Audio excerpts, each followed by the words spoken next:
All right, so this is Striden, and I just want to tell you guys about the early game process. Because just like any other game, there's going to be an early game, mid game, late game. During Striden's early game, you guys are going to be focusing on looting.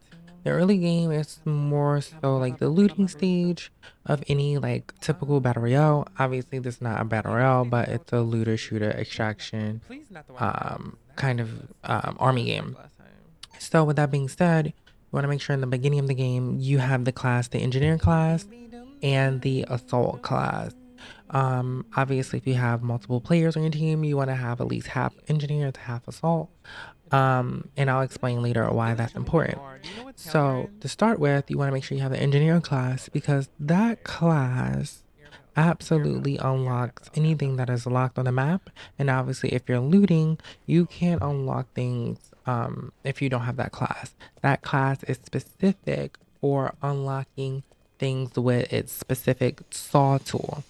While using the saw tool, you are able to destroy durabilities on locks. And there's like multiple locks. You can have containers. There could be doors. There could be storage units. There could just be little boxes on the floor. But it's very important that you have the engineer class in the beginning of the game, particularly in the beginning.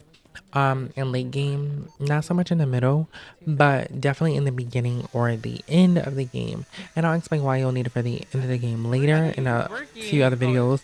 But you definitely want to have it in the beginning of the game so that way you are looting for key things, weapon parts, and blueprints. Blueprints is what help you build your base, and you have a limited amount of time to build your base, at least the foundation, before the airdrops come. So you're basically rushing to compete with other players to receive points. In the point system, there's another video of that as well.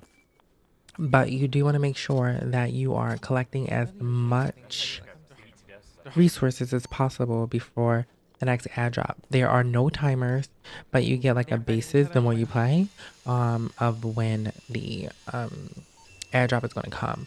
And also you want to loot as quickly as possible because you also have radiation in the area that will sort of force you to wear a mask or force you inside of your base at a period of time. But if you have the radiation mask or a few of them on you, you'll be fine. But anyway, you definitely want to make sure that you are looting, and that can sort of help you and lead you into your mid game or the start of your game and give you a better push throughout your game. Now, if your looting in the beginning was awful, it can cause a lot of issues with your mid mid game or late game your defense. You'll just behind. You'll be behind the other teams, and you have three other teams to play against. So you definitely want to make sure you are ahead of your game.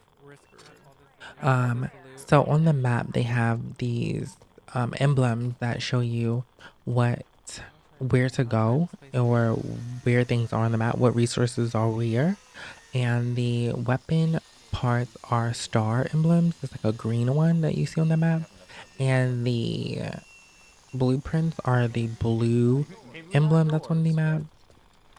And you want to be able to collect as much as possible, probably like 200 or 150 would be suffice. That way you can, claim your base and actually build on your base.